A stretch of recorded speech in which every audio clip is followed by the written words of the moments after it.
It finally happened, folks. I've been diagnosed with type 2 diabetes, and of course I've been doing a lot of research into what I should be doing. So I'll tell you about some of those things in this video. It's pouring with rain now. Yeah. That's better. If I put this cushion behind my back, then it brings me forward and I can't feel the shelf. Missed the shelf on the television. Yeah. Yeah. So is that comfy there for you? With your legs like that? Fine. Yeah. I've got plenty of room to stretch. My legs can go right out.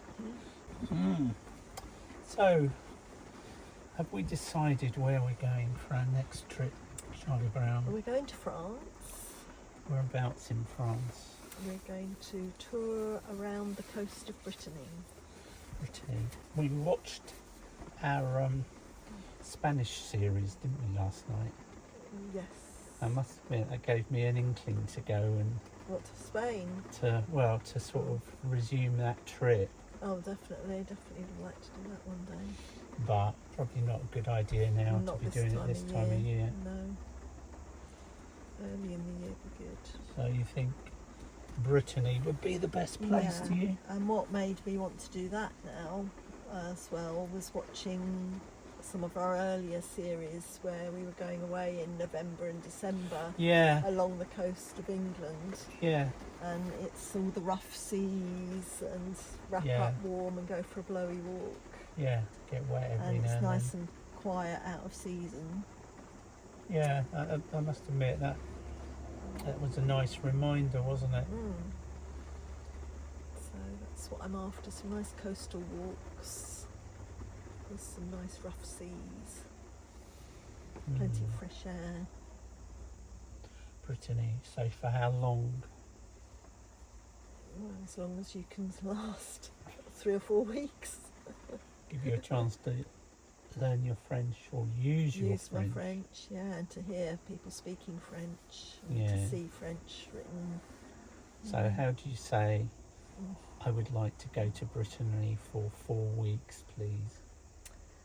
Je voudrais partir en Brittany pour 4 semaines, s'il vous plaît. See. So, yeah, you need to go to France, don't you, to actually practice what you've learned. You'd be my interpreter. I'll do your driving, you interpret. That's a deal. So, if we were going to Brittany, we've got to decide on the ferry crossing as well. Oh, crumbs. Are we going to do the ferry? Aren't we asking for trouble? If you can't face the ferry this time of year. Well, imagine if we went on the ferry and we had a bad crossing and we were really ill. Yeah.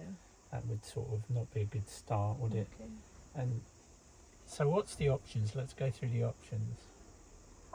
The Channel Tunnel, if you don't want to do a ferry. No. There's no other option. Option 1 is the Channel Tunnel. Which means we've got to drive to Folkestone, which is in totally the wrong direction, east, and then all the way back again. Only takes 2 hours though, doesn't it? Is it 2 hours or an It's hour and a half? Hour and a half to Folkestone, but then you've got that hour and a half plus to get to Brittany from Calais. Yeah, I know, but we don't have to do it in a rush, do we? No, we can And do that coast. The benefit of that is to go through Normandy as well. we go through Normandy, and also we would. Doesn't matter what the weather's doing, does it? No, going on the Channel Tunnel, Yeah. you don't have any worries. Plus, they're very frequent, so Yeah, if you miss one, yeah. And the other option is that you did some research on, didn't you? Yeah, there's 2 ferries. You can go from Portsmouth, which is nearer to us than Dover, which is quite a handy port for us. You can That's probably the equal of the Channel Tunnel, though, isn't it? It is, hour and a half, you can go from there to St Malo, which would be the nearest port if you want to go to Brittany, but that's a very long crossing. How many hours do you know? Overnight, I can't remember how many hours. That's about 8 hours, I think, that crossing. God, it could be 8 hours of torture. So we won't want to do that. No. Then the other alternative is to go Portsmouth to Caen, which is 5 hours, I think, and that leaves at 8 o'clock in the morning and gets there 11, 12, 1. Yeah, 2 o'clock in the afternoon their time. They're an hour ahead of us. I think Channel Tunnel. Okay, we'll go Channel Tunnel and just do the driving. We'll go Channel Tunnel. Yeah. And take our time, just hugging the coast, yeah? Yeah. So we will go through a few places we've been before, but it doesn't matter, does it? No. Okie dokie. Yeah. We'll have to keep up our health regime, won't we? Eating healthy and exercise. Yeah, we've been trying to be good. I want to try and lose this belly before it kills me. And so we've been doing all sorts of research, haven't we? Yeah, you're slimmer than you were. I have lost weight, I can see a difference this already. belt is almost, it's either on its lowest, I think it's on its lowest hole, shortest. Yeah. Oh, look at that little dog. They're soaked, aren't they? 2 dogs soaking wet. It's pouring with rain out there. And their owner's soaking wet. Yeah. So we're currently today up in the Ashdown Forest, aren't we? Yep, we're parked up for the day. It's £5 to park all day. We're practicing our new policy, haven't we? Do you want to tell them about our new policy? When we're at home, we're trying to now go out in the van every other day. Yeah. And just and do all the things that we would be doing at home, but do them in the van. Yeah. And then that forces us to come out and then to try and get a walk as well. It's amazing how it's like being on a mini holiday, isn't it? Yeah, you just as soon as you get in the van, like you've had a break, don't you? Yeah. So you don't have to come out and necessarily do anything, but we always go for a walk. And to go for your walk after you've had your lunch now. Yeah. Exercise after you've eaten. Yeah. Which helps with your glucose spikes. Yeah, I'm type 2 diabetes now, aren't I? Yep. So that's reversible if you do the right things and eat the right food. Yeah. So what are those hacks that you're doing?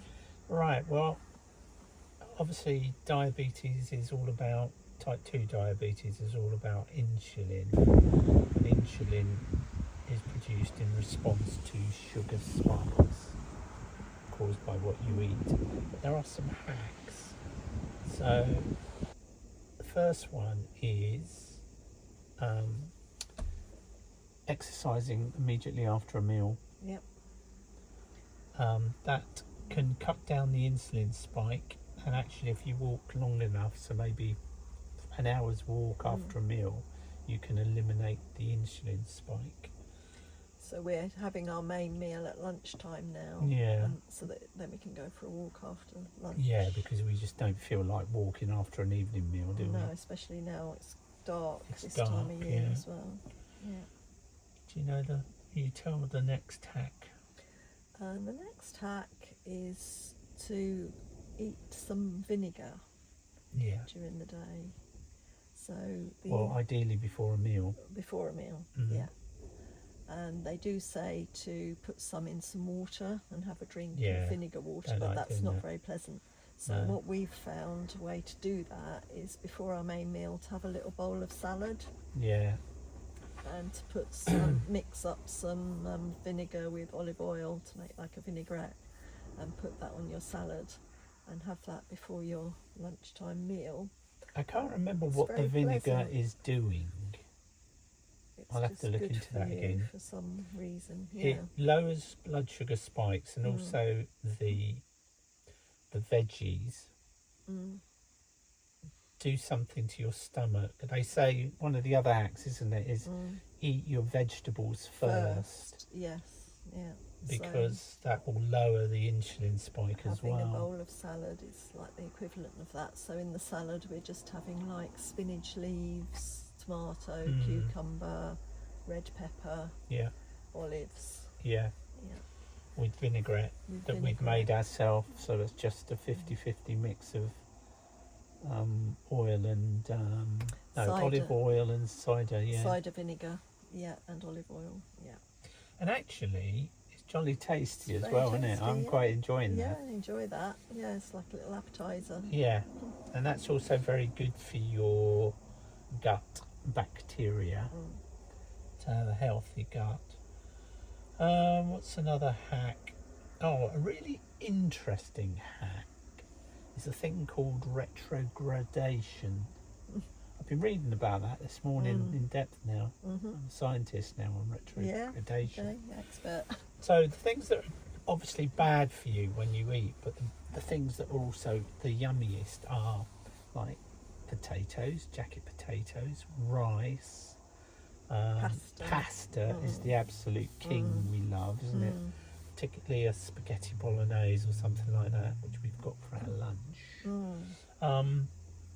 Anyway, if you cook any of those and eat them hot straight after being cooked, you will get a massive spike. But if you put them in the fridge for 24 hours, even 12 hours will make a significant difference, but 24 hours is probably the optimal. Or you pre-make those meals and you freeze them. The longer it goes, the better the effect. But for instance, pasta, if you put it in the fridge for 24 hours before you eat it, you will cut the spike in your sugar levels down by 50%, which is massive.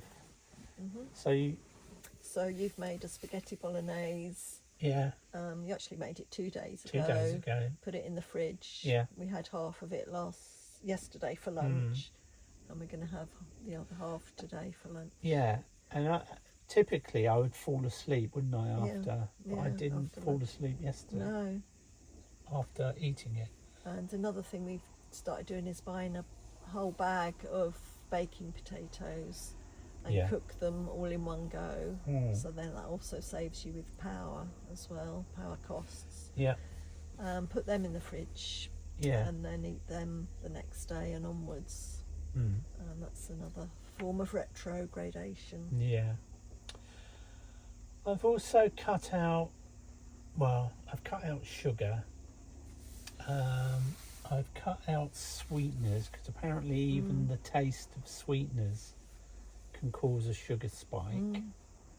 So I've gone away from sweeteners and I've given up tea and coffee. Really, coffee can cause a spike. I never realised that. Yeah, and you're not taking any milk in tea, so no, you're just drinking black tea, fruit tea, herbal tea, mint tea. I've also cut down massively on salt. I did that too much in the first few days, didn't I? Totally cut it out I felt altogether, crap. and it really affected you badly. Yeah. It was headaches. Yeah. I was aware that I didn't eliminate it all, did I? Because we still put a little bit of salt in when we're cooking. Yeah. But it was too much. Yeah. I've always been really bad with salt. Loads and loads of salt. To the point where you sometimes couldn't eat the food, could you? Oh gosh, sometimes when you cooked it. Sometimes when I cooked. It was way too salty. Yeah, I would be tasting it in the kitchen as I was making it, and I'd be thinking, oh, this hasn't got any flavour at all. And next thing, you're complaining. Think, oh my gosh, how much salt you put. Quite a while ago, I stopped seasoning it like that and allowed us to put it on at the end when you're eating it. But I think I was still putting on too much salt. So they're all the hacks we're doing. I've cut out. I don't have the sweets, chocolate. No. Well, no, that's untrue. I have a after 8. Yeah, one after 8 at night in the evening. It's your little treat. Yes, but then you've not been eating biscuits or cakes. No. But then you never were as big on them as I am anyway. Well, you don't need to lose any weight. You don't, do you? Not really. And then we're doing exercises. So you do stretching every morning, don't you? Every morning, I do just do some stretching, stretching the spine, reaching up, touching my toes, stretching my arms out to help these muscles here. Yeah. As you get older. Getting down on the floor. Side, and then I sit on the floor as well every morning because it's good to be able to sit on the floor and to be able to get up again as you get older, in case you fall down. I think it's very important to practice getting down on the floor, getting back up again. And then you've got that exercise for that pain that you get under your feet. What's that called? That plantar? Something. Fasciitis or something. Yeah. It's just basically a pain in the ball of your, not in the ball of your foot, in the muscle underneath your foot. Yeah. And all you do to get rid of it is stand against a wall with one foot forward and stretch the back of the calf. And just and hold that it for a cures few it seconds. straight off, doesn't it? Instantaneously. I was getting terrible pains just under my right foot, like every morning when I'd get out of bed and go and walk to the bathroom. It's weird how we're both suffering from the same ailment. Yeah. Because I was having it as well.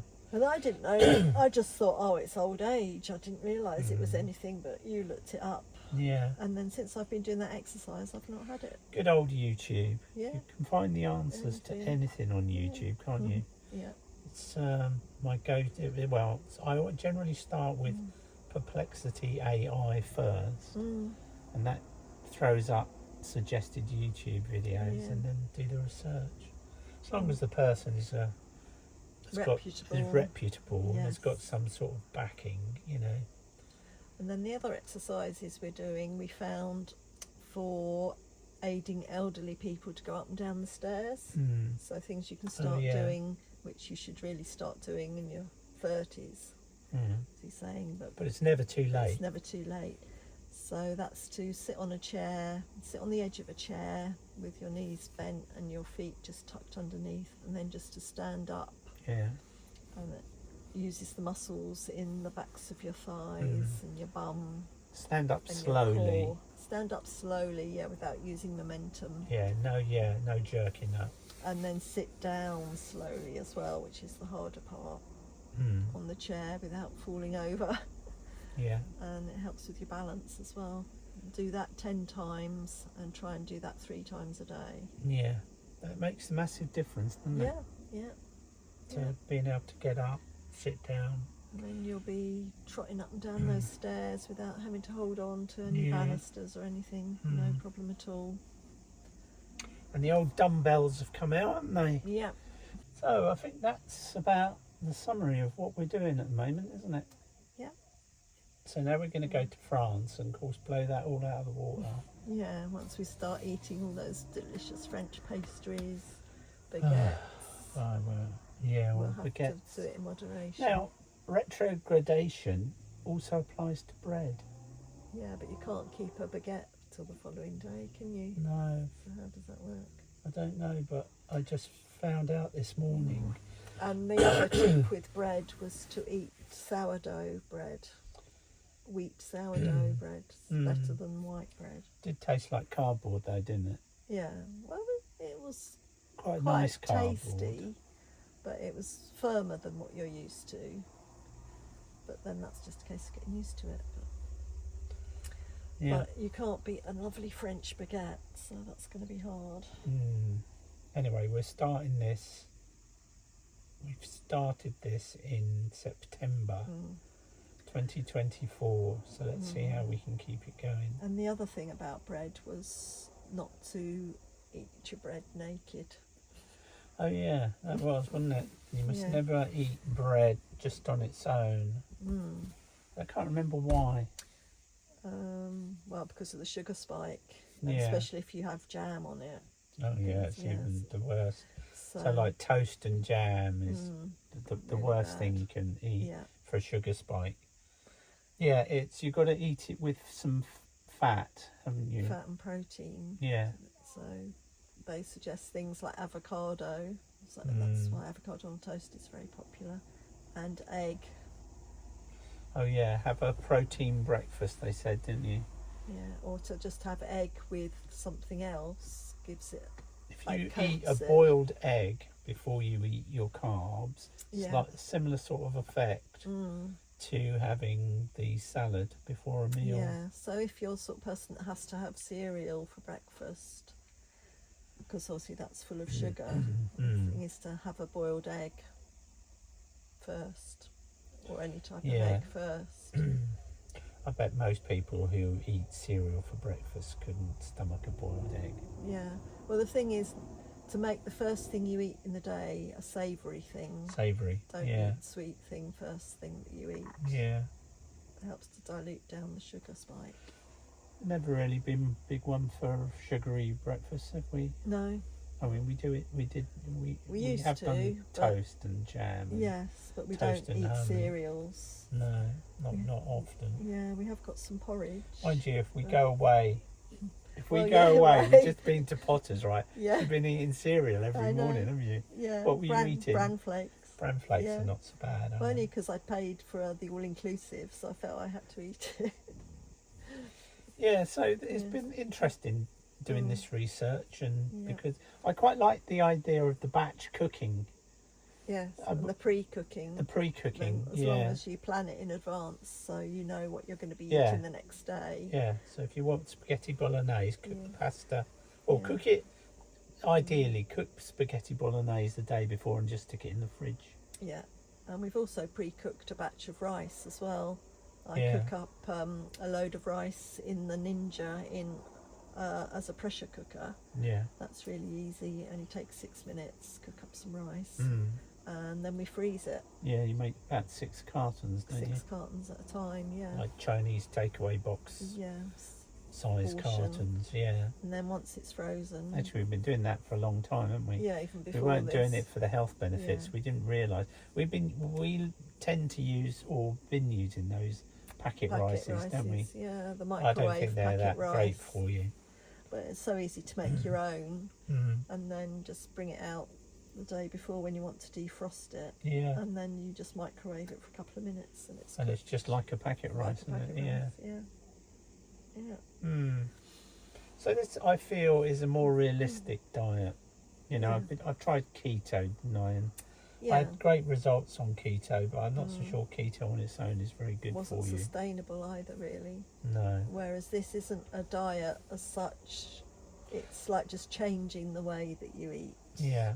And still being able to eat the things you like. Portion size, I've got to focus on as well. Cut down the portion size. Yeah. And you can give yourself a treat every now and then.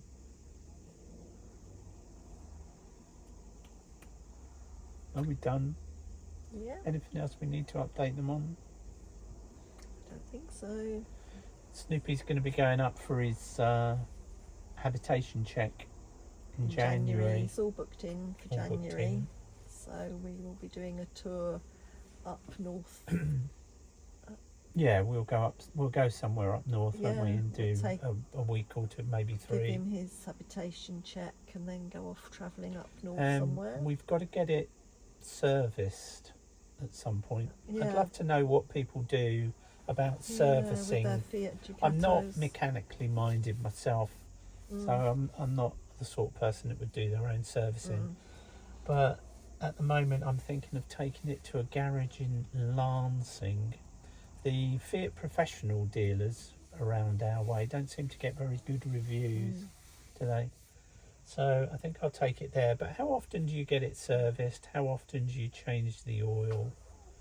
Those sort of tips would be helpful. Bearing in mind, I don't know how long we'll keep the van. We'll probably, I don't know, 3 or 4 years? Yeah, a few years. I would think. And we've done 5,500 miles since end of January, and it's now end of September. So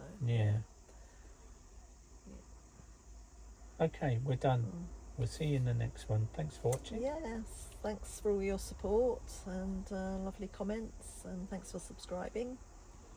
See you soon.